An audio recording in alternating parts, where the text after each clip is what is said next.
আর মারিস না। এই কথা কম কো ভাই। ভাই আমার আর তোর মারিস না। বাপকে কল দে, তোর বাপকে আমার call বাপ দে। নেই।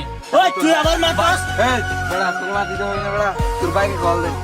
এ, ভাইকে মোবাইল তো নাই, মোবাইল নিয়ে ফেলছো দে। ধর আমার মোবাইল দে, তুই কল দে। কল 10 লাখ টাকা পাঠাই দে। ন দিলে তোর ডাইরেক্ট গুলি করে দিস, তোর পুরো রাবাত দিবে। হ্যালো ভাই, আমাদের দইরা নিয়ে গেছে এক ডাকাত দল। এই সময় আবার কে কল দেয়? হ্যালো, কি বলস? সত্যি কি তোর ধরে ফেলছে? এই মোবাইল এদিকে দে। হ্যালো, আপনার ভাইকে আমরা কিডন্যাপ করছি, এই মুহূর্তে 10 লাখ টাকা লাগবে, না হলে আপনার ভাইয়ের লাশ যাবে। তাড়াতাড়ি, সময় নেই, সময় কিন্তু খুবই কম।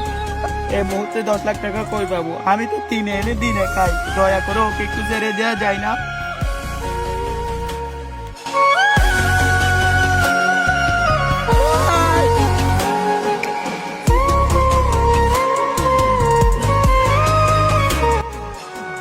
বস টিয়া দিত নয়, তার মারি বেলাই।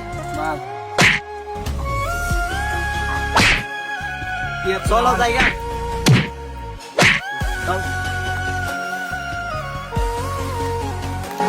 এরকম ঘটনা আমাদের টেকনাফে প্রতিনিয়ত হয়ে থাকে। বন্ধুদের সাথে যাওয়ার আগে সতর্ক হয়ে যাবেন। লাইফে চলতে গেলে নিজে নিজে কখনো সিদ্ধান্ত নেবেন না, সবার সাথে পরামর্শ করে সিদ্ধান্ত নেবেন। কোনো একটা জায়গায় ঘুরতে গেলে ফ্যামিলির সবাইকে বলে যাবেন।